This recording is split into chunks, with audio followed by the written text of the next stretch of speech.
Bismillahirrahmanirrahim. Assalamualaikum warahmatullahi wabarakatuh. Saya Suci Wulandari dengan NIM 22060139. Saya sebagai pemateri yang akan membahas terkait dengan mantuk dan macam-macam. Jadi pertama kita akan membahas terkait dengan apa sih itu mantuk. Jadi secara bahasa atau etimologi, mantuk merupakan isim maf'ul dari kata natoko yang toko yang memiliki arti berbicara. Dalam bahasa Indonesia, natoko dapat dimaknai sebagai mengucapkan, melafalkan, atau menyebutkan. Menurut Rosihin dalam Ati, Adki, dan Julhidah, mantuk merupakan arti yang diperlihatkan oleh lafaz yang diungkapkan atau yakni petunjuk arti sedangkan secara istilah atau terminologi, mantuk merujuk pada makna yang ditunjukkan lafal yang diucapkan. Dari definisi di atas menjelaskan bahwa istilah mantuk merujuk pada makna lafal sebagaimana yang diucapkan. Menurut Syafi'i dalam Arya Fikih Nugroho dan Al-Wizar mengatakan bahwa mantuk secara istilah sesuatu yang ditunjukkan lafal dan diucapkan lafal itu sendiri. Dari berbagai pengertian di atas dapat dipahami bahwa mantuk ialah suatu ketetapan hukum yang dapat dipahami dari penuturan lafal atau memahami ayat secara tekstual. Sebagai contoh dapat dilihat pada Quran surah Al-Baqarah ayat 173 yang berbunyi Bismillahirrahmanirrahim Innama harrama alaikumul maitata waddama wa lahmal khinziri wa ma uhilla bihi ghairillah, yang artinya sesungguhnya dia hanya mengharamkan atasmu bangkai, darah, daging babi, dan daging hewan yang disembelih dengan menyebut nama selain Allah Subhanahu wa Ta'ala. Dapat dipahami mantuk dalam ayat di atas yaitu penunjukan secara jelas haramnya memakan bangkai, darah, daging babi, dan daging hewan yang disembelih selain untuk Allah. Mayoritas ulama dari kalangan ulama usul fiqh ataupun ulama ulumul Quran membagi dilalah mantuk menjadi dua jenis yaitu mantuk sari dan mantuk ghair sari. Jadi yang pertama yaitu mantuk sharih atau tersurat jelas. Mantuk sharih adalah petunjuk atau suatu lafal nas kepada seluruh pengertian yang dikehendaki atau sebagiannya saja. Term ini yang digunakan oleh mayoritas ulama atau mutakallimun. Sedangkan ulama Hanafiyah menyebutkannya dengan istilah ibarat an-nas atau dalalah al-ibrah. Selanjutnya, mantuk sharih dibagi menjadi tiga, yaitu nas, zohir, dan mu'awwal.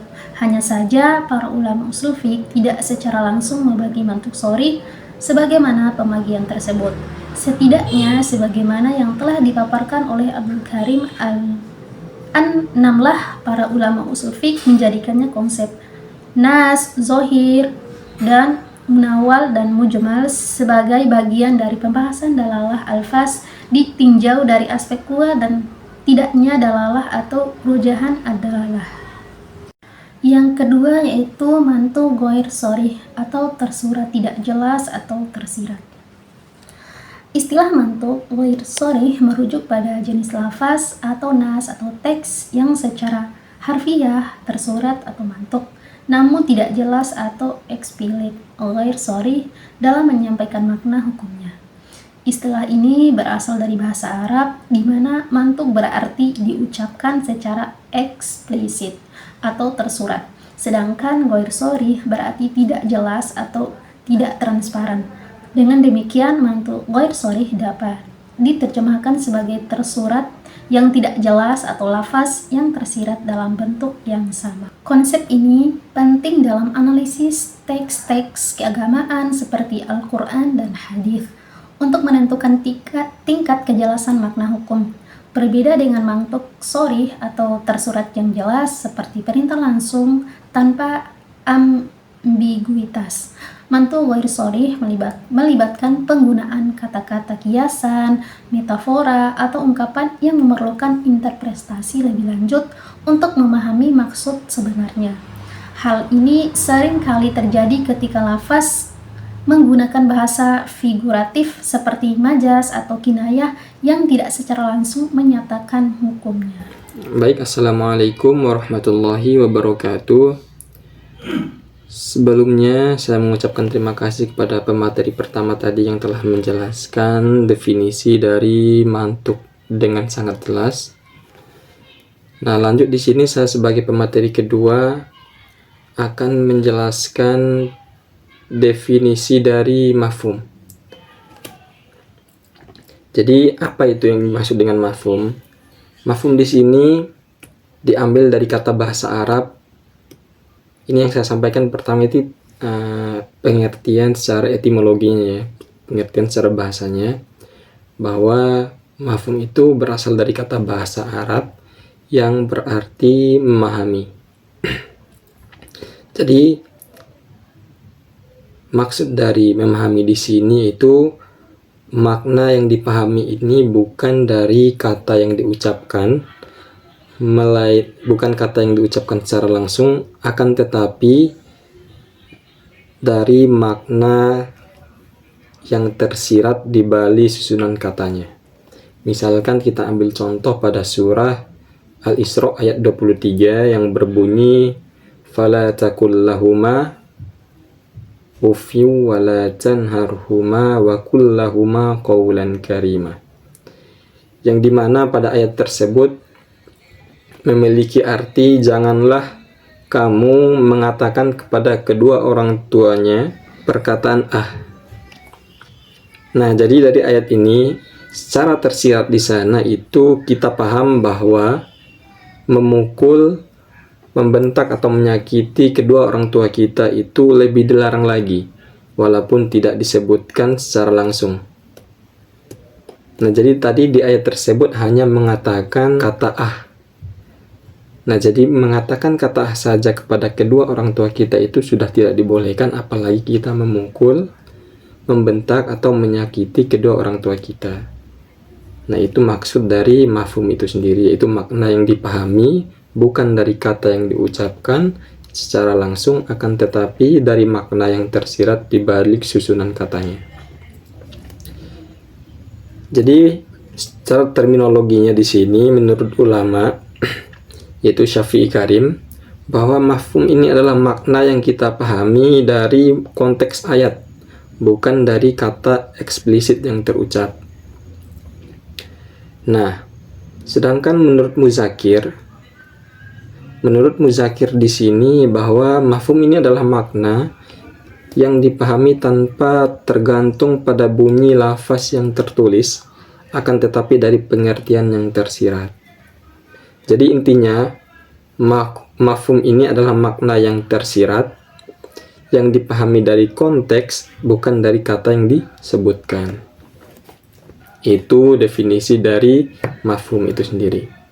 Nah, apa contoh mafhum di sini yang seperti yang tadi saya sudah sampaikan pada surah Al-Isra ayat 23, ayat larangan berkata ah kepada kedua orang tua.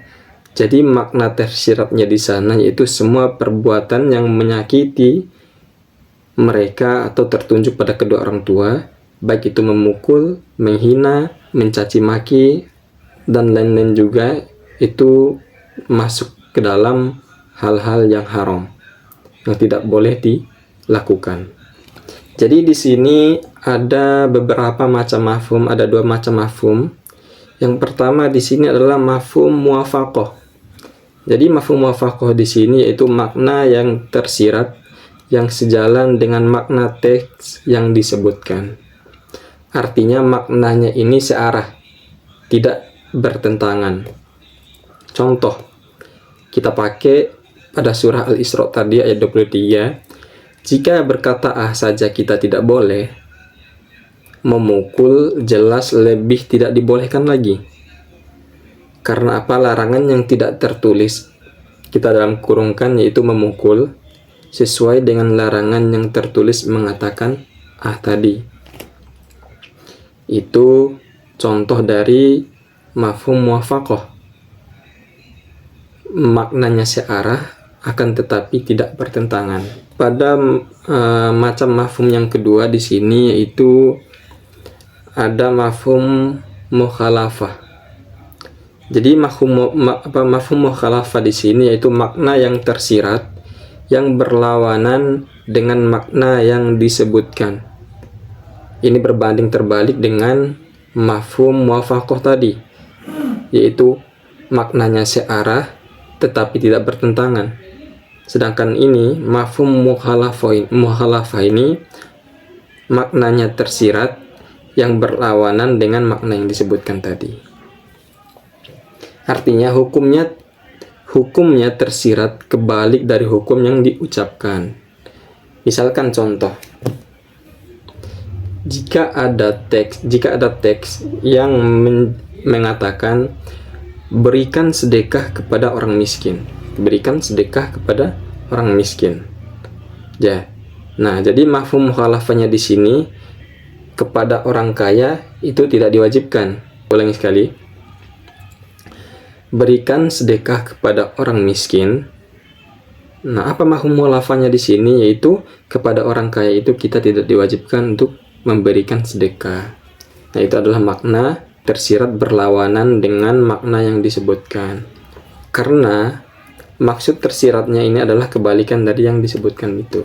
Jadi kesimpulan sederhana dari kedua mafhum tadi, yaitu mafhum mukhalafah dan mafhum muwafaqah, yaitu mafhum muwafaqah memiliki makna tersirat sejalan dengan lafaz yang disebutkan tadi. Sedangkan mafhum mukhalafah di sini itu memiliki makna tersirat akan tetapi berlawanan dengan lafaz yang disebutkan. Nah, untuk materi selanjutnya di sini itu kita masuk kepada mafhum muwafaqah. Jadi pada materi ini kita akan menjelaskan secara lebih rinci lagi terkait dengan mafhum muwafaqah ini. Lalu bagaimana bagian-bagian yang terdapat di dalam mafhum muwafaqah ini juga. Baik, di sini kita jelaskan lagi. Jadi pengertian mafhum muwafaqah tadi ini adalah memahami hukum yang tidak disebutkan secara langsung dalam teks, akan tetapi hukum itu sejalan dengan hukum yang disebutkan. Sudah saya jelaskan tadi pengertiannya dia. Nah, apa syaratnya dari mafhum muwafaqah ini? Yang pertama, kasus yang tidak disebutkan memiliki makna atau alasan hukum yang sama dengan kasus yang disebutkan. Lalu syarat yang kedua di sini itu hukumnya tersirat, tidak bertentangan dengan hukum yang tertulis, tidak berlawanan dengan hukum yang tertulis, gitu maksudnya. Jadi secara sederhananya di sini itu jika Allah melarang sesuatu yang kecil, secara sederhana, jika Allah yang melarang kita untuk melakukan sesuatu yang kecil, maka hal yang lebih besar ataupun yang sejenisnya juga lebih dilarang lagi meskipun tidak tertulis. Baik, di sini kita akan melanjutkan pada bagian-bagian dari mafhum muwafaqah. Jadi mafhum muwafaqah di sini memiliki dua bagian. Yang pertama itu adalah fahwa al-kitab. Terus yang kedua adalah lahnu al-kitab. Jadi kita bahas yang pertama di sini itu fahwa al-kitab. Fahwa al-kitab di sini memiliki arti makna yang tersirat itu lebih kuat dijadikan dasar hukum dibandingkan dengan makna yang tertulisnya. Jadi yang cocok untuk dijadikan atau yang lebih dominan digunakan untuk landasan hukum di sini itu makna tersiratnya dibandingkan dengan makna yang tertulis. Contoh kita pakai pada surah Al-Isra tadi ayat 23, di sana fala taqul lahuma ufyu wala tanharuma wala taqul lahuma qawlan karima. Jadi pada ayat tersebut kita diperintahkan untuk berbuat baik kepada kedua orang tua. Secara tersiratnya di sini itu kita dilarang untuk menyakiti mereka. Walaupun teksnya hanya bilang untuk berbuat baik, akan tetapi maknanya secara otomatis di sini melarang perbuatan yang menyakitkan kepada kedua orang tua. Nah, jadi pada arti dari surah Al-Isra tadi itu kita dilarang untuk mengucapkan itu otomatis kita disuruh untuk, itu adalah larangan ya. Jadi untuk berbuat baik, kita disuruh untuk berbuat baik kepada kedua orang tua kita. Jadi itu maksud dari fahwa Alkitab tadi. Saya ulangi, jadi fahwa Alkitab ini itu makna tersirat yang lebih kuat dijadikan dasar hukumnya dibandingkan dengan makna yang tertulis. Terus lanjut pada bagian yang kedua di sini itu adalah lahnu Alkitab. Jadi lahnu Alkitab ini memiliki makna yang tersirat yang dipahami dari suatu lafaz dan kedudukannya itu sama dengan hukum yang disebutkan secara langsung. Misalkan contohnya kita ambil pada surah An-Nisa ayat 4 yang dimana pada surah tersebut memiliki arti larangan orang yang memakan harta anak yatim secara zolim itu sebenarnya dia telah menelan api neraka. Jadi di sini pada ayat tersebut hukum yang tertulis di sana itu jelas-jelas haram. Jelas-jelas haram apabila kita mengambil atau memakan harta anak yatim. Nah, lalu apa pesan tersiratnya? Jadi semua tindakan yang merusak harta anak yatim itu seperti membakar, merusak, menghilangkan, itu juga termasuk haram karena sama-sama merugikan dan menzolimi anak-anak yatim tersebut. Jadi saya ulangi lagi di sini makna dari lahnul Alkitab itu dia memiliki makna yang tersirat yang dipahami dari suatu lafaz dan kedudukannya itu sama dengan hukum yang disebutkan secara langsung. Begitu. Mungkin itu saja penyampaian materi dari saya. Selanjutnya akan disampaikan oleh materi ketiga. Baik, Assalamualaikum warahmatullahi wabarakatuh. Perkenalkan, nama saya Qurratul Uyun. Saya dari kelompok 13 ingin menyampaikan makalah kami tentang mantuk dan mafhum. Di sini saya sebagai pemateri yang menyampaikan tentang mafhum, mukhalafah dan jenis-jenisnya. Jadi, apa itu mafhum mukhalafah? Mafhum mukhalafah adalah cara kita memahami ayat dengan melihat makna kebalikannya. Maksudnya gini, kalau ada sebuah ayat yang menyebutkan bahwa hukum itu berlaku karena ada keadaan tertentu, maka kita bisa memahami bahwa kalau keadaan itu tidak ada, hukumnya juga tidak ada atau bisa berubah. Jadi kita tidak hanya melihat makna itu yang tertulis, tetapi juga memahami makna yang berlawanan dengan apa yang disebutkan. Jadi contohnya kayak gini, ada di dalam surah Al-Jumu'ah yang berbunyi a'udzubillahi minasyaitonirrajim, bismillahirrahmanirrahim, ya ayyuhalladzina amanu idza nudiyatis sholati yaumil jumu'ati fas'au ila dzikrillahi wa dzarul bai' dzalika khairul lakum in kuntum ta'lamun. Jadi di situ ada potongan ayat yang maknanya apabila azan dikumandangkan maka tinggalkanlah jual beli. Nah, dari kalimat ini kita mengerti bahwasanya kalau di luar, kan di dalam ayat ini kan dijelaskan kalau waktu azan tinggalkanlah jual beli. Nah, dari kalimat ini kita mengerti bahwa di luar waktu azan, berarti kalau di luar waktu azan boleh kita jual beli. Nah, pemahaman dari sisi kebalikan itulah yang disebut dengan mafhum mukhalafah. Selanjutnya kita masuk ke jenis-jenis dari mafhum mukhalafah. Jadi jenis yang pertama adalah mafhum sifah. Jadi apa itu mafhum sifah? Mafhum sifah adalah cara kita memahami sebuah hukum dalam sebuah teks dengan melihat adanya sifat atau ciri tertentu yang disebutkan. Artinya, suatu hukum tidak berlaku secara umum, tetapi dibatasi oleh sifat, oleh keadaan, atau jumlah tertentu. Jadi intinya, sebuah hukum itu berlaku kalau misalkan sifatnya ada. Kalau sifatnya itu tidak ada, maka hukumnya ikut berubah gitu. Contohnya itu dalam Quran surah Al-Hujurat ayat 6 yang berbunyi Bismillahirrahmanirrahim, ya ayyuhalladzina amanu in ja'akum fasikum binaba'in fatabayyanu. Dari potongan ayat ini yang berarti, wahai orang-orang beriman, jika seorang fasik datang kepada membawa sebuah berita, maka periksalah kebenarannya. Nah, di situ mafhum kita bisa melihat mafhum mukhalafah dari ayat ini adalah Kalau misalkan yang membawa berita ini bukan orang fasik, maka kita tidak wajib untuk menelitinya. Karena apa? Karena kita sudah tahu bahwa dia tuh mungkin adil, amanah, atau terpercaya gitu ya. Jadi karena itu, nah kalau misalkan pemahaman ini dinilai dari sifat. Apabila sifat fasik itu tidak ada, maka berlaku hukum-hukum sebaliknya. Itu dinyatakan sebagai mafhum mukhalafah. Jadi intinya ayat ini tuh, karena ayat ini itu mengikat hukum itu hanya ada pada sifat fasik. Selanjutnya, jenis-jenis mafhum mukhalafah yang kedua adalah mafhum asyarat, yaitu berdasarkan syarat. Mafhum asyarat ini adalah pemahaman bahwasanya hukum itu ditetapkan karena adanya syarat tertentu. Kalau syaratnya ada, maka hukumnya berlaku. Kalau syaratnya tidak ada, hukumnya tidak berlaku. Intinya gitu. Kalau syaratnya ada, hukumnya berlaku. Kalau syaratnya tidak ada, ya hukumnya tidak berlaku gitu.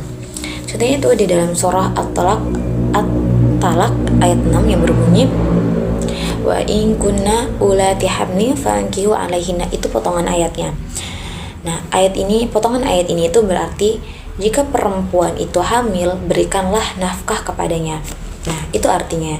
Nah, kita bisa lihat mafhum mukhalafah dari jenis yang kedua ini. Kalau perempuannya itu tidak hamil, maka nafkahnya itu tidak wajib. Nafkah yang diberikan suaminya itu tidak wajib. Karena apa? Karena sebabnya nafkah diberikan hanya ketika syaratnya hamil terpenuhi. Nah, kalau misalkan dia tidak hamil, maka nafkahnya tidak dikasih gitu. Karena tadi kita kembali ke pengertiannya itu ya. Kalau misalkan syaratnya ada, maka hukumnya berlaku. Kalau misalnya syaratnya tidak ada, maka hukumnya tidak berlaku. Nah, di sini kan dia syaratnya harus hamil. Nah, kalau misalkan dia tidak hamil, maka ya nafkahnya itu tidak bisa dikasih ke dia gitu. Itu tadi jenis mafhum mukhalafah yang kedua, yaitu mafhum asyarat. Selanjutnya kita masuk ke jenis-jenis mafhum mukhalafah yang ketiga, yaitu mafhum al-ghayah, yang berarti berdasarkan batasan. Jadi mafhum al-ghayah ini adalah suatu hukum yang berlaku sampai batas tertentu. Jadi dia itu punya batasan, hukum yang punya batasan. Maka ketika setelah batas itu terlewati, maka ketentuan hukumnya itu juga tidak berlaku. Hukum itu berlaku sampai batas itu saja. Kalau misalkan dia lewat dari batas itu, maka hukumnya tidak berlaku atau hukumnya sudah berbeda gitu. Nah, agar lebih jelasnya kita masuk ke contoh di dalam Quran surah Al-Maidah ayat 6, yang di situ ada potongan ayat yang berbunyi Bismillahirrahmanirrahim. Fagsilu wujuhakum wa aydiyakum ilal marafiqi. Yang potongan ayat ini yang berarti basuhlah wajah dan tangan kalian sampai ke siku-siku. Jadi sini kita bisa melihat mafhum mukhalafah dari jenis ketiga ini menjelaskan tentang mencuci tangan itu tidak boleh hanya sebagian saja, tidak boleh setengah saja, harus sampai ke siku-siku, karena di situ kita dibatasin sampai siku-siku. Nah, dan tidak wajib mencuci tangan lebih dari itu atau lebih ke atas sampai di sini, karena kan dibatasi pokoknya sampai siku-siku saja. Nah, itu yang dimaksud dengan mafhum al-ghayah ini, berdasarkan batasan gitu.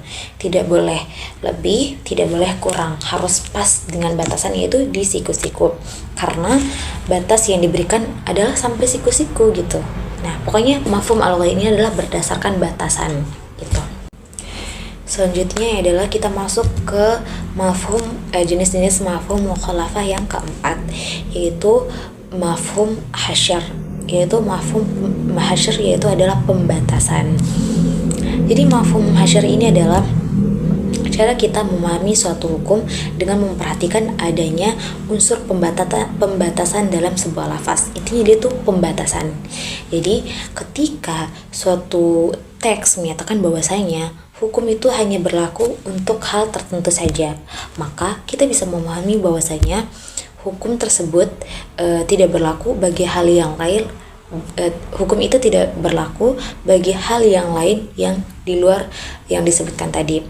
Nah, pokoknya mafhum al-hasr ini tuh pembatasan. Kalau misalkan sudah ada kata pembatasan, yang lain otomatis tidak berlaku gitu. Nah, contohnya itu di dalam Quran surah Al-Fatihah ayat 5 yang berbunyi Bismillahirrahmanirrahim, Iyyaka na'budu wa iyyaka nasta'in. Yang artinya hanya kepada Allah lah kami menyembah dan hanya kepada Allah kami memohon pertolongan. Jadi kita bisa lihat mafhum mukhalafahnya di sini, mafhum mukhalafah dari jenis yang keempat ini. Nah, ayat di atas itu menjelaskan bahwasanya hanya kepada Allah kita berhak untuk hanya kepada Allah kita hanya kepada Allah kita menyembah dan meminta pertolongan. Jadi maka mafhum mukhalafah dari ayat ini adalah berupa tidak ada yang berhak kita sembah kecuali kecuali Allah, tidak ada yang berhak kita minta pertolongan kecuali hanya kepada Allah. Nah, itu adalah batasannya. Karena kita melihat dari kata hanya. Jadi kata hanya ini membuat ibadah kita menjadi khusus hanya untuk Allah saja gitu. Jadi pembatasan, kayak ada batasannya, pokoknya hanya untuk Allah saja kita menyembah dan minta pertolongan. Itu ada batasan. Pembatasan itu mafhum hasyr itu pembatasan pokoknya. Nah, itu saja dari materi tentang mafhum mukhalafah dan jenis-jenisnya. Kalau ada kekurangan mohon maaf. Mudah-mudahan Bapak sehat. Di sini saya juga mengucapkan terima kasih karena sudah mengajar kami selama semester ini. Mudah-mudahan Bapak diberikan kesehatan dan umur yang panjang. Sekian dari saya. Wassalamualaikum warahmatullahi wabarakatuh.